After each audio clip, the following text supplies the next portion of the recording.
Jenis-jenis sumber air. Malaysia menerima jumlah hujan yang tinggi sepanjang tahun, yaitu kira-kira 2.500 mm hingga 3.000 mm setahun.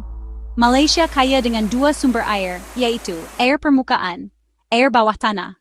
Sumber air permukaan adalah sumber air utama. Sebahagian kecil sahaja sumber air bawah tanah digunakan.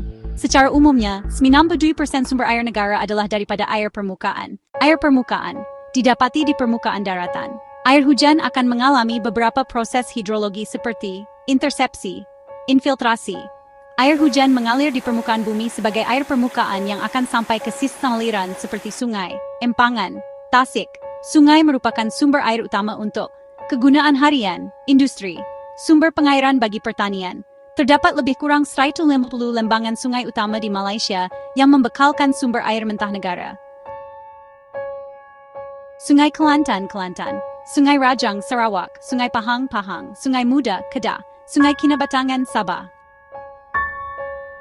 Tasik Banding, Perak, Tasik Kenyir, Terengganu, Tasik Berpahang, Tasik Cenderoa. Air bawah tanah. Air yang tersimpan dalam lapisan tanah atau batuan yang terletak di bawah permukaan bumi. Malaysia mempunyai kira-kira 5,000 bilion meter padu simpanan air bawah tanah yang belum diterokai. Hanya 3% air bawah tanah yang digunakan di Malaysia. Penebangan hutan di kawasan tadahan air. Hutan merupakan ekosistem yang penting untuk sumber bekalan air bersih. Penerokaan hutan secara meluas dalam kegiatan pembalakan dan pertanian menjadi punca hakisan tanah. Pemendapan dan hakisan cerun menjejaskan bekalan serta kualiti sumber air. Fenomena cuaca. Fenomena cuaca seperti kemarau dan El Nino merupakan salah satu punca berlakunya krisis air di Malaysia. Pada tahun 2016, berlaku fenomena El Nino yang menyebabkan kemarau panjang di seluruh semenanjung Malaysia. Antara kesannya adalah penyusutan aras air di empangan Timah Taso dan empangan Tasik Merah Perak, sehingga mencapai tahap kritikal. Pembuangan sampah sarap ke dalam sungai. Kebanyakan sungai di Malaysia tercemar dengan sampah dan sisa industri. Berdasarkan pemantauan Jabatan Alam Sekitar pada tahun 2016, sebanyak 29 daripada 423 sungai di seluruh negara didapati tercemar. Permintaan yang tinggi sektor perindustrian. Menjelang tahun 2020, permintaan air dalam sektor perindustrian akan terus meningkat. Antara industri yang melibatkan banyak penggunaan air ialah industri pemprosesan makanan, industri pembuatan dan penyaduran serta industri kimia. Penggunaan baja kimia dan racun serangga dalam pertanian. Penggunaan baja kimia dan racun serangga yang berlebihan atau tidak mengikut piawaian dalam pertanian menyebabkan pencemaran sungai yang serius.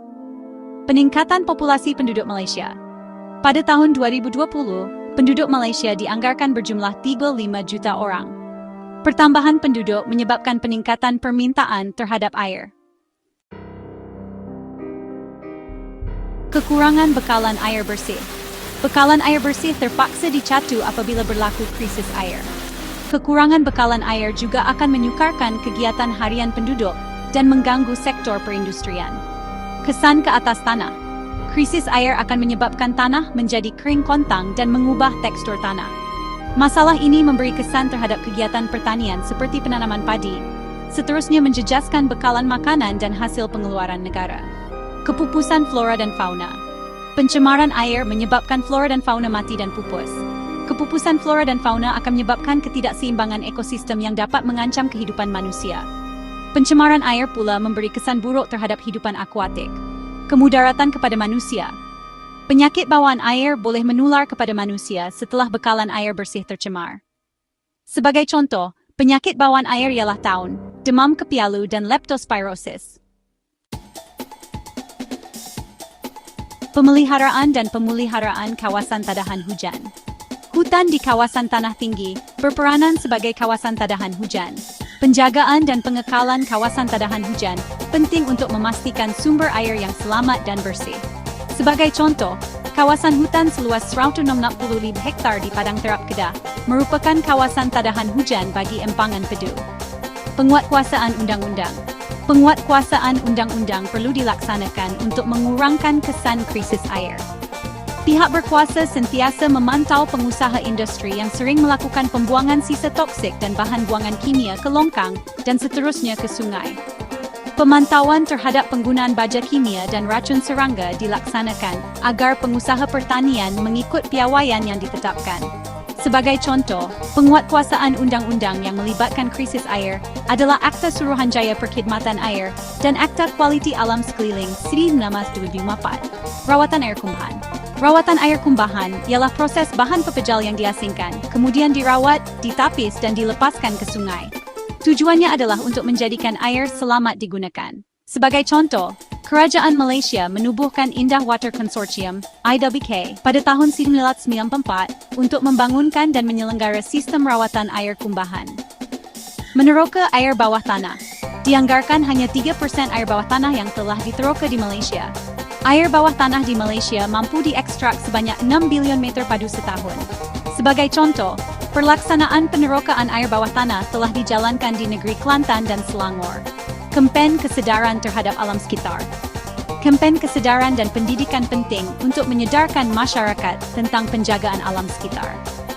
Kempen tentang pentingnya penjagaan alam sekitar perlu diberikan sejak peringkat awal lagi dengan melibatkan murid-murid dalam pelbagai aktiviti yang berkaitan dengan alam sekitar. Pelbagai pihak seperti kerajaan, badan bukan kerajaan dan media massa memainkan peranan penting dalam melaksanakan kempen ini bagi menyedarkan orang awam. Sebagai contoh, kempen sambutan Hari Sungai Sedunia yang dianjurkan oleh WWF pada 27 September 2019.